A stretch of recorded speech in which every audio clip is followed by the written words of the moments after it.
Satu malam Nabi Muhammad udah lagi tiduran, dibangunkan oleh malaikat Jibril. Nabi keluar, diminta sholat. Sebelumnya dibelah dadanya, dipersiapkan. Kemudian habisnya itu sholat 2 rakaat di Masjidil Haram. Kemudian dibawa naik ke Masjidil Aqsa, diterbangkan naik buraq. Buraq tuh kendaraan, kata Nabi Muhammad, lebih kecil daripada kuda, lebih besar daripada keledai, berwarna kuning keemasan, maktub baina aine, tertulis di dahinya sini Muhammad Rasulullah. Nabi lagi dikasih sama Allah hadiah, jalan-jalan gak tanggung-tanggung, dikasih hadiah jalan-jalan gak tanggung-tanggung, minal Masjidil Haram ilal Masjidil Aqsa, perjalankan. Itu ternyata perjalanan dari Masjidil Haram ke Masjidil Aqsa itu juga nggak direct, teman-teman, nggak langsung, pakai ada transitnya. Kamu nggak tahu? Pakai transit tuh Nabi. Allah Subhanahu Wa Taala pakaikan Nabi Muhammad. Misalnya Nabi Muhammad itu di setelnya bukan setelan manusia, termasuk pandangan mata Nabi Muhammad, pendengaran Nabi Muhammad, setelnya setelan makhluk langit. Sehingga Nabi memang malam, akan tetapi ngelihat bumi ini semuanya gelap, kecuali yang ada cahayanya Allah di sana. Begitu jalan kelihatan ada tempat bercahaya, Nabi diturunin di situ. Shalli ya Rasulullah hahuna rak'ati. Jadi malaikat Jibril taunya tempat landing, gitu ya, transitnya di mana berdasarkan dengan cahaya-cahaya. Di bumi nih gelap kecuali ada cahaya-cahaya. Ada tempat-tempat yang bercahaya. Kelihatan terang banget nih. Malaikat Jibril turun. Shalliha huna rak'atain ya Rasulullah. Salatlah di sini 2 rakaat wahai Rasul. Nabi salat. Kemudian baru nanya, tempat apa ini wahai Jibril? Segini terangnya. Ya Rasulullah, hadhihi muhajarah, hadhihi taibah, haitsu fihal muhajarah. Ini adalah tanah taibah, tanah yang wangi. Karena di sini akan menjadi tempat hijrahmu. Nabinya belum hijrah. Tanahnya Madinah udah penuh dengan cahaya, dilihat sama penghuni langit sana. Jadi sekalian Nabi berangkat lagi nih. Lihat ada tempat terang lagi. Nabi disuruh sholat lagi di situ 2 rakaat. Apa ini wahai Jibril? Makamnya Nabi Musa. Nabi pergi lagi, suruh sholat lagi 2 rakaat. Apa ini Jibril? Turi Sina, Bukit Sinai. Pergi lagi, berangkat lagi. Apa ini Jibril? Bethlehem, tempat lahirnya Nabi Isa. Sampai kemudian terbangkan lagi, diturunkan. Apa ini? Diturunkan di tempat yang sangat ramai, di sanalah Masjidil Aqsa. Nabi begitu masuk full, penuh nabi-nabinya Allah SWT. Nabi dibawa sampai ke depan, soft terdepan. Di soft terdepan ada Nabi Adam, ada Nabi Ibrahim, ada Nabi Nuh, ada Nabi Isa, ada Nabi Musa. Nabi-nabi yang pembesar-pembesar, nabi-nabi yang kita wajib mengetahui nama-namanya. Nah itu 25 nabi itu di soft terdepan semuanya, soft paling depan, soft pertama. Mereka kemudian mau mengerjakan sholat. Siapa imamnya nih? Semua pada noleh ke Nabi Adam sebagai kakek moyang mereka semua. Nabi Adam merasa nggak dapat perintah, noleh ke Nabi Nuh, enggak, Nabi Ibrahim enggak, sampai kemudian malaikat Jibril pegang tangan Nabi Muhammad, dimajukan ke depan seraya mengatakan, innaka imamul anbiya wal mursalin, sungguhnya engkau adalah imam para nabi dan para rasul. Nabi Muhammad keren. imam seluruh para nabi, para rasul. Ini Allah kalau lagi mau muliain orang, dimuliain semulia-mulianya teman-teman. Masya Allah, kalah semuanya, lewat semuanya. Habis selesai kemudian sholat, dibawa Nabi Muhammad naik ke atas sebongkah batu.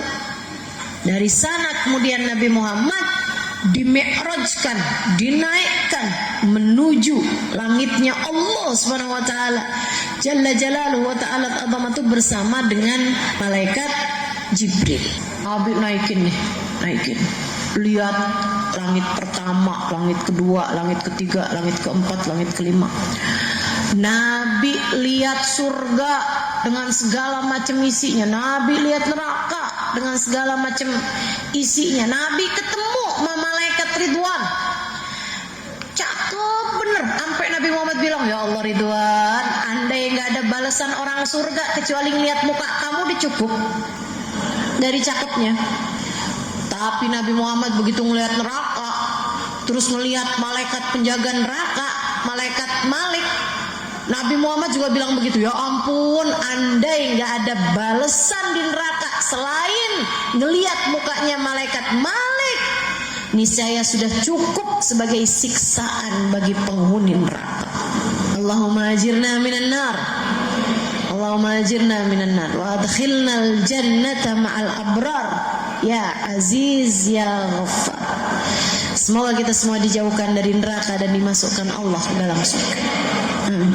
Nabi Muhammad lihat macam-macam di alam langitnya Allah Subhanahu wa taala. Ada macam-macam hal diperlihatkan oleh Allah Subhanahu wa taala kepada baginda kita Nabi besar Muhammad sallallahu alaihi wasallam. Nabi Muhammad ketemu sama malaikat pencabut nyawa. Nabi Muhammad melihat tuh ada pohon di depannya malaikat Israel yang di situ banyak banget daunnya.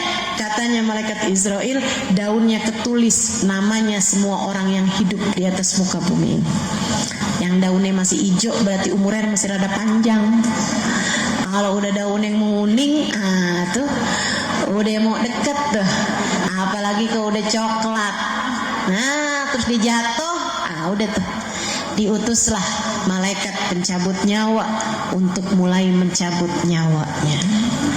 Ya Allah, Nabi Muhammad ketemu macam-macam, dari malaikat-malaikatnya Allah, dari nabi-nabinya Allah, sampai sesudah melewati semua tempat tersebut, Nabi Muhammad kemudian dibilang sama malaikat Jibril, hahuna ya Rasulullah, saya cuma bisa mendampingi sampai sini aja.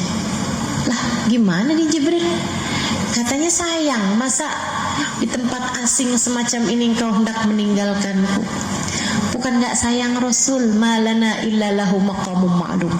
Semua dari kita punya tempat yang terbatas. Saya kalau lewat sejengkal dari yang diizinkan Allah, terbakarlah jasadku wahai Rasulullah.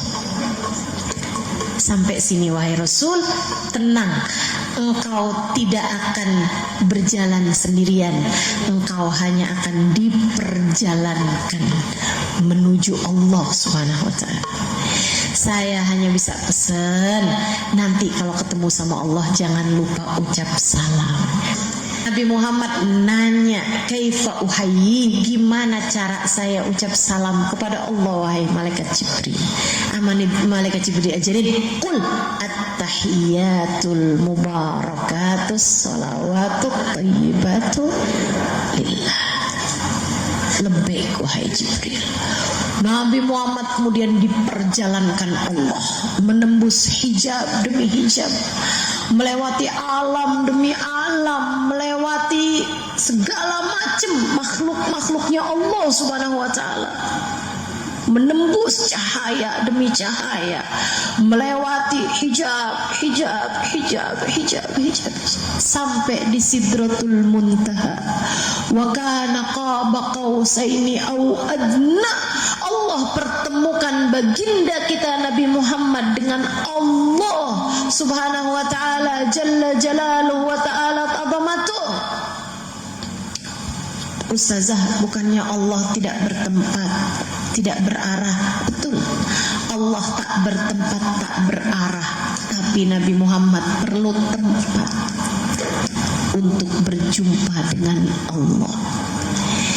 Sidratul Muntaha itulah tempat yang dipilih Allah sebagai tempat pertemuan dengan Nabi Muhammad. Nabi ketemu sama Allah. Nabi sujud. Nabi sujud. Kayak gak ada lagi yang lebih indah dilakukan daripada sujud. Nabi Muhammad sujud. Habis rasa sujudnya cukup, Nabi Muhammad duduk. Dengan duduknya hamba budak di hadapan tuannya, duduk tahiyat akhir. Itu duduk paling tawadhu, duduk tahiyat akhir. Nabi duduk sambil menunduk. Kemudian Nabi Muhammad mulai membaca salam yang diajarkan malaikat Jibril. At-tahiyatul mubarakatus salawatut thayyibatu lillah. Segala penghormatan, segala kebaikan, segala amal at-thayyibat, segala keindahan. At-tahiyatul mubarakatut salawat, segala doa, segala ibadah. At-thayyibat, yang indah-indah, yang bagus-bagus, lillah. Kami haturkan kepadamu semuanya ya Allah. Segala penghormatan, segala kebaikan, semua ibadah, semua keindahan kami haturkan. Engkaulah semua yang punya ya Allah. Ucapan salam dari Nabi Muhammad kepada Allah. Dijawab dong salamnya sama Allah. Assalamu alayka ayyuhan nabi wa rahmatullahi wa barakatuh. Salam untukmu wahai seorang nabi, dan rahmat serta keberkahan dariku Allah senantiasa tercurah padamu. Kayak apa tuh senangnya teman-teman, ketemu langsung sama Allah. Kayak apa sih sujud langsung di hadapan Allah, kayak apa rasanya. Kita aja sujud di rumah sama di masjid beda. Kita aja sujud di masjid sama depan Ka'bah beda rasanya. Kayak apa rasanya sujud di Sidratul Muntaha di hadapan Allah. Ucap salam langsung di hadapan Allah. Salamnya dijawab sama Allah Subhanahu wa taala. Itu kayak apa rasanya? Pemberian yang udah mentok, nggak ada lagi tuh orang dikasih kayak Nabi Muhammad, nggak ada. Nabi Muhammad aja udah satu-satunya. Pantes-pantesnya nilai bahagianya udah nggak keukur teman-teman. Dan pantes-pantesnya Nabi Muhammad lupa sama siapapun. Orang kalau lagi seneng-senengnya kan lupa sama yang lain. Tapi ternyata enggak. Sebab Nabi Muhammad tuh setia. Di saat kayak begitu, Nabi ngebayangin siapa umatnya. Karenanya Nabi segera menjawab, Assalamu alaina wa ala ibadillahi salihin.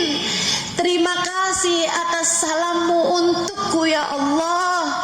Tapi kasih juga dong buat umat saya, hamba-hambamu yang soleh-solehah itu.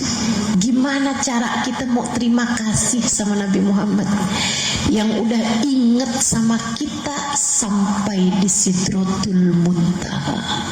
Gimana cara mau bales Nabi Muhammad yang sudah mengingatmu sampai di hadapan Allah di saat paling intim, paling akrab antara dengan Nabi Muhammad, antara Nabi Muhammad dengan Allah Subhanahu wa taala.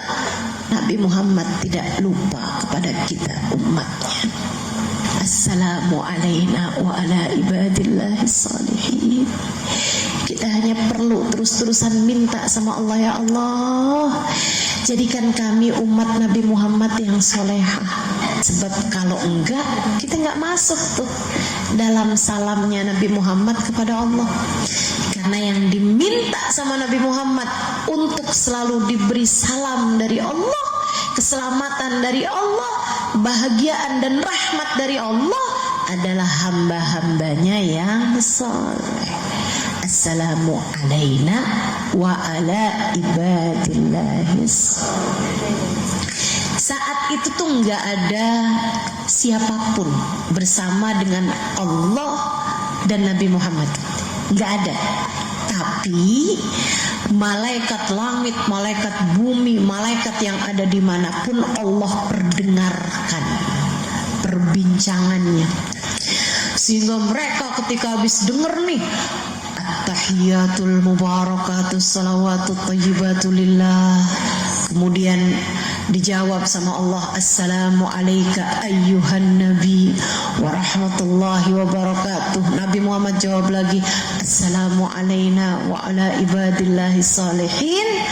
Malaikat langit, malaikat bumi, semua malaikat-malaikatnya Allah segera bergemuruh mereka dengan kalimat syahadat, asyhadu an la ilaha illallah wa asyhadu anna Muhammad Rasulullah. Allah abadikan peristiwa Isra Mi'raj ini dalam tiap tahiyatmu, dalam sholatmu, biar kamu kesambung lagi sama jalinan cinta antara Allah dengan Nabi Muhammad, dan jalinan cinta antara Nabi Muhammad kepadamu sebagai umatnya. Kamu dengan sholat itu adalah jalinan cinta antaramu dengan Allah Subhanahu wa ta'ala.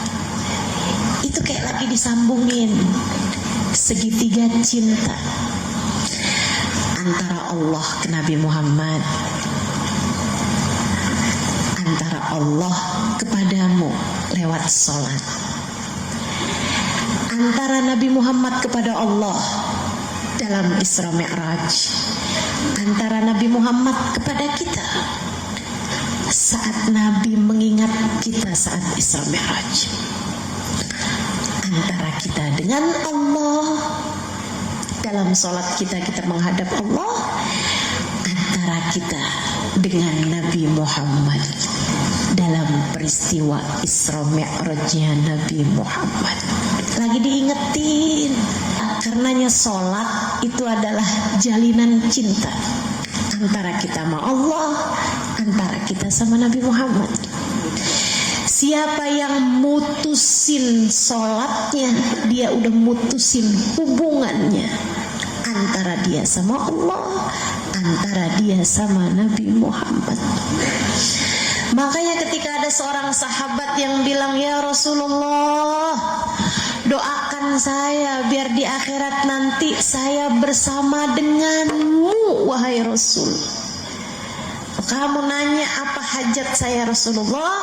Saya minta hajat saya adalah bersama denganmu sampai di akhirat. Nabi Muhammad berkata padanya, idzan a'inni 'alaiha bikasratis sujud. Bantu saya biar kamu bisa barengan sama saya di akhirat. Kamu perbanyak sholat, kamu jangan tinggal sujud, perbanyak sholatmu, sebab dengan cara itu jalinan cintanya jadi kesambung, nyampein kamu ke surga Allah Ta'ala, tempat keridhaan Allah, tempat kamu, kita semua mudah-mudahan bisa berjumpa dengan Allah. Wujuhu yawma idzin nadhirah ila rabbiha nadhirah. Ada wajah bercahaya nanti di surga karena mereka memandang pada Allah Subhanahu wa taala Jalla Jalaluhu wa ta'ala azamatuh, karunia terindah yang Allah berikan kepada manusia nanti di akhirat, yaitu dapat berjumpa dengan Allah Subhanahu wa taala. Allah sudah anugerahkan hal tersebut kepada manusia paling tercinta di sisinya, baginda kita Nabi besar Muhammad sallallahu alaihi wa ala alihi wasallam, ngajarin kita peristiwa Isra Mi'raj, betapa cintanya Allah kepada Nabi Muhammad, betapa cintanya Nabi Muhammad kepada Allah, betapa cintanya Nabi Muhammad kepada kita umatnya. Karenanya pengen selamat, terutama di saat kita menghadap Allah, saat kematian kita datang, perbaikilah hubungan antaramu dengan Allah, perbaikilah hubungan antaramu sama Nabi Muhammad. Cintai Allah. Ahibbullah lima yaghdukum bihi min ni'amih, kata Nabi Muhammad. Cintai Allah sebab Allah yang senantiasa memberikan kepadamu berbagai kenikmatan, yang memberikan padamu iman, yang memberikan kepadamu kesehatan, yang menghadirkanmu di majelis ini, yang mengaruniakan kepadamu hembusan nafas, kesehatan dan berbagai macam hal dalam kehidupan, memberikan kepadamu keluargamu, memberikan kepadamu rezekimu, memberikan segala macam hal. Cintai Allah, lima yaghdukum bihi min ni'amih, karena Allah telah memberikan kepadamu berbagai kenikmatan. Wa ahibbuni li hubbillah, cintai Nabi Muhammad karena Allah. Kita cintai Nabi Muhammad sebagai kekasih Allah. Kita cintai Nabi Muhammad sebagai manusia yang paling sayang kepada kita. Kita cintai Nabi Muhammad sebagai seseorang yang tidak pernah melupakan kita sampai di Sidratul Muntaha.